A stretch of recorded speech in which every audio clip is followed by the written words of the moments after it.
Hola, ¿qué tal? Vamos a continuar con el ejercicio que iniciamos en el video anterior de hacer la distribución de frecuencias de la estatura de un grupo de 40 estudiantes.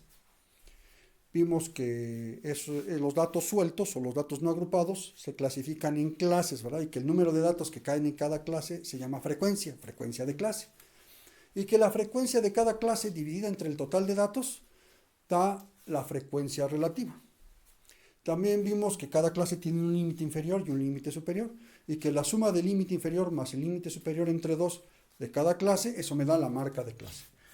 También vimos que la marca de clase debe tener forzosamente el mismo número de decimales que los datos. Si los datos son enteros, la marca de clase tiene que ser entera. Si los datos tienen un decimal, la marca de clase debe tener un decimal. Si los datos tienen dos decimales, la marca de clase debe tener dos decimales y así. Pero les dije que había excepciones. Y bueno, se presentó una que no les mencioné en su momento, se me pasó, pero lo voy a hacer ahorita.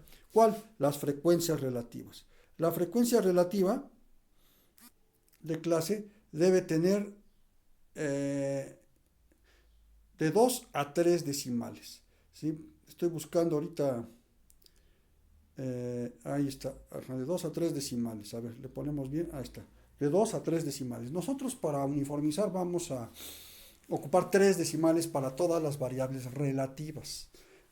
Porque tenemos la frecuencia relativa, pero hay más cosas relativas que vamos a ver. Entonces, todo lo que se diga que es relativo va a tener 3 decimales independientemente de los decimales que tengan los datos. Esa es una excepción. Las marcas de clase a fuerzas deben tener el mismo número de decimales que los datos. Pero las relativas, la frecuencia relativa, siempre, siempre sin importar el número de datos, el número de decimales que tengan los datos, van a tener 3 decimales. Es siempre. Tomen nota de eso, por favor. Eso es una excepción. Ahora, las clases siempre tienen el mismo número de decimales que los datos. Eso es un hecho. ¿Sí? Entonces, si yo quiero saber cuántos decimales tienen mis datos, pues me basta ver los decimales que tienen las clases, porque coinciden, siempre tienen que coincidir. Bueno, una vez hecha esta aclaración, vamos a seguir con más conceptos. Este es un concepto muy importante. Me voy a estar moviendo de arriba abajo todo eso porque va a ser necesario. Vamos a continuar con este concepto.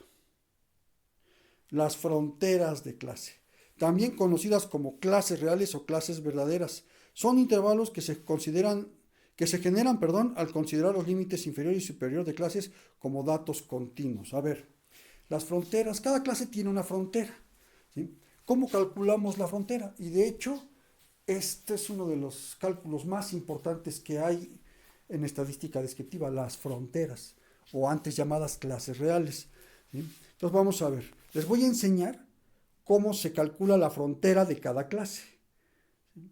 También son intervalos, son como una especie de clases también. Entonces, notemos que la primera clase va de unos 50 a unos 56. Vamos a calcular la frontera.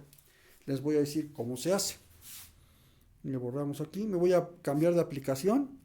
Me voy a poner otra aplicación por ahí. Perdónenme que tenga que mostrarles otras cosas que no. Pero bueno, ya tengo la aplicación. Entonces, 1.50 a 1.56. Ahí está.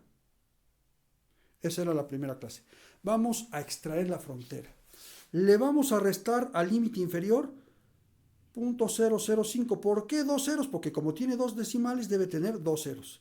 Y al límite superior le vamos a sumar 0.005. ¿Se acuerdan que eso hacíamos para convertir datos discretos en continuos y que si había 90 llamadas telefónicas le íbamos a considerar entre 89.5 y 90.5 y que eso a lo mejor no era muy lógico, pero había que hacerlo en estadística? Bueno, tiene que ver con eso.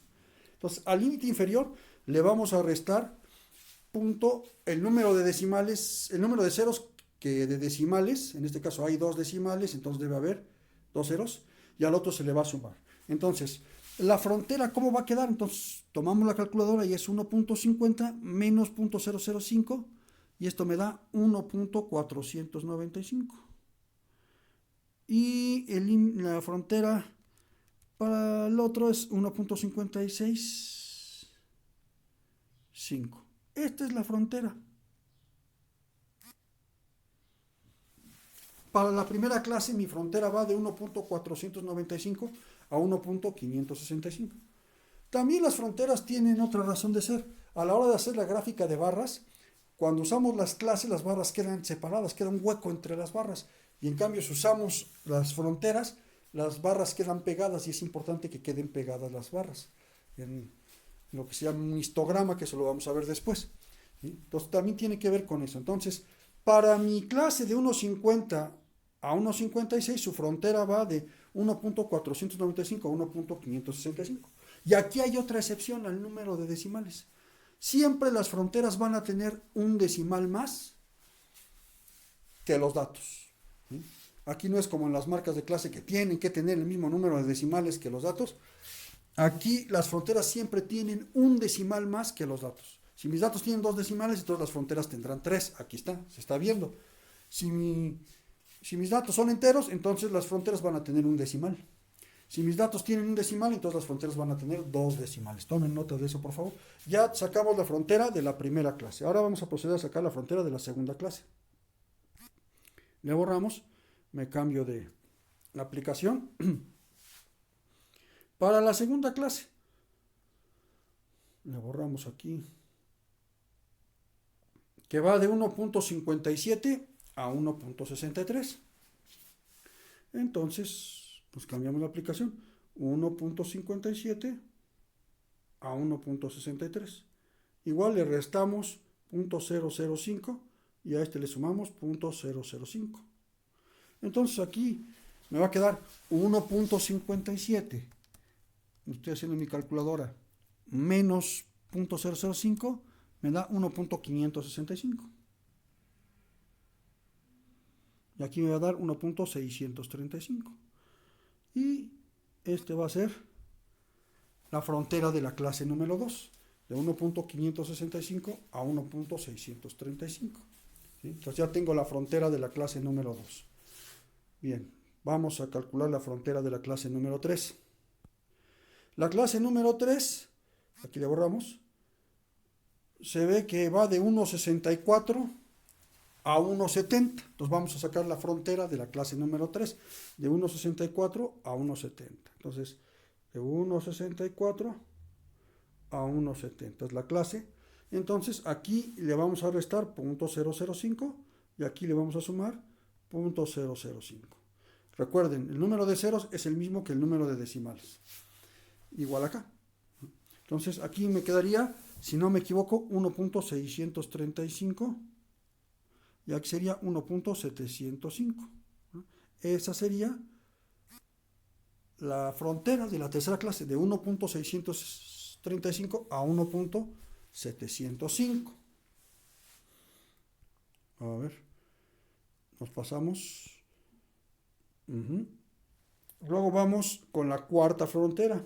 La cuarta frontera va de 1.71 a 1.77. 1.71 a 1.77. 1.71 a 1.77. Entonces le restamos su 0.005 y aquí le sumamos su 0.005 y aquí me va a quedar 1.705 y aquí 1.775. Entonces ya tenemos la frontera de esa clase.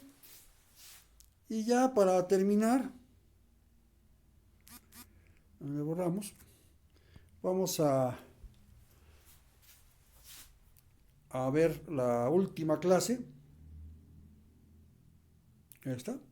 De 1.78 a 1.84. De 1.78 a 1.84. Entonces va de 1.78 a 1.84. Entonces le restamos 0.005 y le sumamos 0.005. Perdón por mi letrita, pero mis números no están muy bonitos. Hay una explicación para eso. A lo mejor algún día les platico por qué escribo tan feo. Entonces aquí sería 1.775 y aquí 1.845. Entonces, esta sería la frontera de la última clase. Entonces, Me regreso. Y aquí están calculadas ya. Aquí ya las tenemos en esta tabla de acá. Ahí está. ¿Sí? No recuerdo si calculé bien esta de acá. Sí, sí, creo que sí la calculé bien, pero bueno, si no me dio ese valor, debe ser 1.775. Hay que revisar el video. Yo ahorita pues no me puedo regresar, ¿verdad? Lo que dije, pero bueno, debe ser 1.775. Si no me equivoqué, qué bueno, y si me equivoqué, bueno, hacemos ahí la corrección, por favor. ¿Sí? Me quedó la duda ahí en esa parte. Bueno, entonces ya tenemos las fronteras de clase. Cada clase va a tener su frontera. Claro, nosotros lo vamos a ir armando todo esto en una tabla. Vamos a tener las clases en una columna, las frecuencias en otra columna, las frecuencias relativas en otra columna, las fronteras en otra columna, todo en columnas seguidas, no por separado como lo estoy manejando ahorita. Ahorita lo estoy manejando por separado porque estoy explicando, ¿sí? Pero ya a la hora de hacerlo se hace en columnas seguidas. Seguimos. También, bueno, aquí las marcas de clase suelen ser el punto medio de las fronteras, es decir, también se pueden calcular las marcas de clase sumando el límite inferior con el límite superior de las fronteras, que también tienen sus límites inferior y superior, nada más que se llaman límite inferior de la frontera y límite superior de la frontera, o límite inferior real y límite superior real, y al sumarlas y dividirlas entre dos tiene que coincidir con la marca de clase, claro. Si es necesario redondear, se redondea y coincide con la marca de clase. Entonces, las marcas de clase pueden ser obtenidas con las clases normales, que son las primeras que manejamos, o con las fronteras. Es válido, es de las dos maneras. ¿Sí? Bueno, dice, los límites de cada frontera de clase se conocen como límite inferior real de clase. Bueno, ya no se alcanza a ver la palabra, le voy a tener que reducir. Con límite inferior real de clase y límite superior real de clase. Nótese que cada frontera de clase, salvo la primera, inicia en el mismo valor que la anterior. Aquí si yo les dije el video anterior que donde terminaba un límite de una clase no empezaba el otro, pero en las fronteras sí ocurre eso. En las fronteras, vean que donde termina una, aquí se me movió, en donde termina una empieza la otra, donde termina una empieza la otra. En las fronteras sí ocurre eso, en las clases no, en las fronteras sí. Ahí se ocurre eso. Bueno. Vamos a ver qué es la amplitud de clase. Sí. Aquí está concepto. Amplitud de clase. También se conoce como anchura de clase. Es la diferencia entre el límite superior de una clase y el límite superior de la clase anterior. O sea, diferencia quiere decir resta. Entonces, tomen nota. La amplitud de clase, que nosotros la vamos a llamar como con la letra A, esa va a ser para nosotros la amplitud. Hay algunos que le llaman C, algunos autores, pero nosotros la vamos a llamar A. ¿Cómo se calcula la amplitud de clase? Bueno, la amplitud de clase se calcula tomando un límite, el que sea, y le restamos el anterior. ¿Sí? Entonces, en este caso sería 1.71 menos 1.64. Si no me equivoco y Pitágoras no miente, creo que es 0.07. Entonces sería la amplitud. La amplitud vale 0.07. Siempre tomamos una y se le resta la anterior. Yo he visto alumnos que cometen el error de que toman una y le restan, pero del mismo renglón. O sea, toman una y le restan del mismo renglón. Dicen, esa es la amplitud de clase. No, eso no, eso es un error. Es un error muy común que se comete. Nosotros podemos tomar cualquier valor, por ejemplo, este límite superior y le resto el límite superior anterior. ¿Sí? A ver, aquí déjeme amplificarlo un poquito más. Por ejemplo, si yo aquí tomo 1.70 y le resto 1.63, me va a dar 0.07. Si tomo 1.78 y le resto el anterior 1.71, me va a dar 0.07. ¿Sí? Si yo tomo 1.84 menos 1.77, me da 0.07. Pero si yo tomo del mismo renglón me va a dar 0.06, esto va a estar mal. Entonces la amplitud se obtiene así, restando de un límite que yo tome y le resto el que está justamente arriba, en lo anterior. No usar del mismo renglón. ¿Sí? También vale para las fronteras. En las fronteras también me pueden ayudar a calcular la amplitud. ¿Sí? La amplitud de clase, bueno, aquí ya le voy a reducir. La amplitud de clase, a ver, me regreso a la amplitud de clase. ¿Dónde quedó? Aquí ya me está diciendo que es 0.07, ¿verdad? ¿Sí? Es la anchura de clase. Bueno, en las fronteras se puede también hacerlo. En las fronteras, si ustedes toman un límite de la frontera y le restan el anterior, también les da la amplitud de clase. Es más, se puede hacer hasta con las marcas de clase. Si ustedes toman una marca de una clase y le restan la anterior, les tiene que dar a fuerzas la amplitud. Entonces hay muchas maneras de que si me dan una distribución de frecuencias yo pueda obtener la amplitud. ¿Sí? La amplitud